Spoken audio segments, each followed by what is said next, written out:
High dears, SGOU exam registration എങ്ങനെ ചെയ്യാമെന്നുള്ളത് നോക്കാം. നോട്ടിഫിക്കേഷൻ എന്നുള്ള ഭാഗം ഞങ്ങളുടെ സൈറ്റിൽ ഓപ്പൺ ആയിട്ട് വരും. അവിടെ വ്യൂ ഓൾ എന്നുള്ളത് സെലക്ട് ചെയ്യുക. താഴേക്ക് സ്ക്രോൾ ചെയ്യുന്ന സമയത്ത് exam registration for the bachelor of എന്ന് പറഞ്ഞിട്ട് നിങ്ങളുടെ കോഴ്സ് അവിടെ കാണാൻ സാധിക്കും. then ക്ലിക്ക് എന്നുള്ള ഭാഗത്ത് ഒന്ന് ക്ലിക്ക് ചെയ്ത് കൊടുക്കുക. അടുത്ത വിൻഡോ ഓപ്പൺ ആയിട്ട് വരുന്നതാണ്. അടുത്ത വിൻഡോ ഓപ്പൺ ചെയ്ത് കഴിഞ്ഞാൽ നിങ്ങളുടെ ഫസ്റ്റ് ഇമ്പ്രൂവ്മെൻറ്റ് ചെയ്യുന്ന ഓപ്ഷൻ ആണോ അല്ലെങ്കിൽ ഫസ്റ്റത്തെ എക്സാം ആണോ സപ്ലിമെൻ്ററി ആണോ കാര്യങ്ങളൊക്കെയാണ് അവിടെ ചോദിക്കുന്നത്.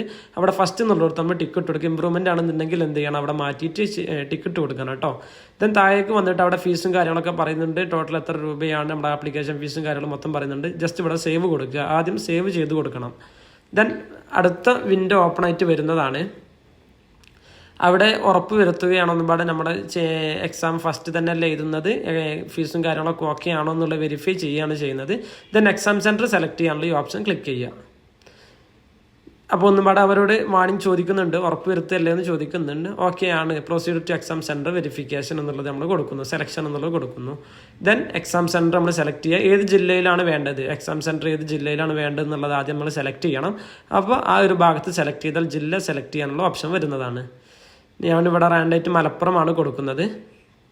ഓക്കെ, മലപ്പുറം എന്നുള്ള ഒരു ഭാഗത്താണ് കൊടുക്കുന്നത്. ജില്ല കൊടുത്തു കഴിഞ്ഞാൽ നമ്മുടെ ജില്ലയിലുള്ള എല്ലാ എക്സാം സെൻറ്ററും സെലക്ട് ചെയ്യാനുള്ള ഒരു ഓപ്ഷൻ വരും.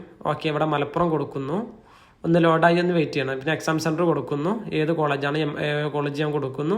പിന്നെ ആ എക്സാം സെൻറ്ററിൽ കിട്ടിയിട്ടില്ലെങ്കിൽ പിന്നെ ഏത് ജില്ലയിലാണ് എന്നുള്ളത് ചോദിക്കുന്നുണ്ട്. അവിടെ നമ്മൾ മലപ്പുറം തന്നെ കൊടുക്കുന്നു.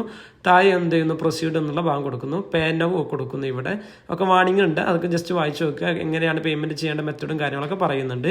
ജസ്റ്റ് അതൊന്ന് വായിച്ച് നോക്കിയാൽ ഡീറ്റെയിൽസ് മനസ്സിലാവുന്നതാണ്. ടോട്ടൽ അടയ്ക്കേണ്ട ഫീസ് വരും. ഏത് മെത്തേഡാണ്, ഇവിടെ ഞാൻ UPI QR കോഡ് വെച്ചിട്ട് ഗൂഗിൾ പേ വഴിയാണ് ചെയ്യുന്നത്.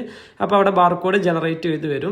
ദെൻ നമ്മുടെ ഗൂഗിൾ പേ ഓപ്പൺ ആക്കിയിട്ട് എന്ത് ചെയ്യുക, നിങ്ങൾ ഒരു പേയ്മെൻറ്റ് കംപ്ലീറ്റ് ചെയ്ത് കഴിഞ്ഞാൽ എക്സാം രജിസ്ട്രേഷൻ സ്റ്റാറ്റസ് എന്നുള്ള ഭാഗം ഓപ്പൺ ആയിട്ട് വരും. എക്സാം കൺഗ്രാജുലേഷൻസ്, നിങ്ങളുടെ എക്സാം വിജയകരമായിട്ട് രജിസ്ട്രേഷൻ കംപ്ലീറ്റ് ആക്കിയിട്ടുണ്ട് എന്നാണ് കാണിക്കുന്നത്. ഓർക്കുക, ഇവിടെ എക്സാം രജിസ്ട്രേഷൻ ചെയ്തതിന് ശേഷം പ്രത്യേകമായിട്ടുള്ളൊരു PDF കാര്യങ്ങളൊന്നും ഡൗൺലോഡ് ചെയ്യാൻ നമുക്ക് കഴിയില്ല. ഇതാണ് നമുക്ക് എക്സാം രജിസ്ട്രേഷൻ ചെയ്തതിനുള്ള എവിഡൻസ് എന്ന് പറയുന്നത്. ഈ ഒരു ലാസ്റ്റ് കാണുന്ന ഈ ഒരു ഭാഗമാണ് കേട്ടോ. ഇതൊന്ന് ജസ്റ്റ് ഒന്ന് സ്ക്രീൻഷോട്ട് എടുത്ത് വെക്കുക. താഴെ അതിൻ്റെ ഒരു കോഡും കാര്യങ്ങളും കൊടുക്കുന്നുണ്ട്. സ്റ്റാറ്റസ് എന്താണെന്നുള്ളത്, സക്സസ് എന്നുള്ളത് കാണിക്കുന്നുണ്ട്. Okay, thank you.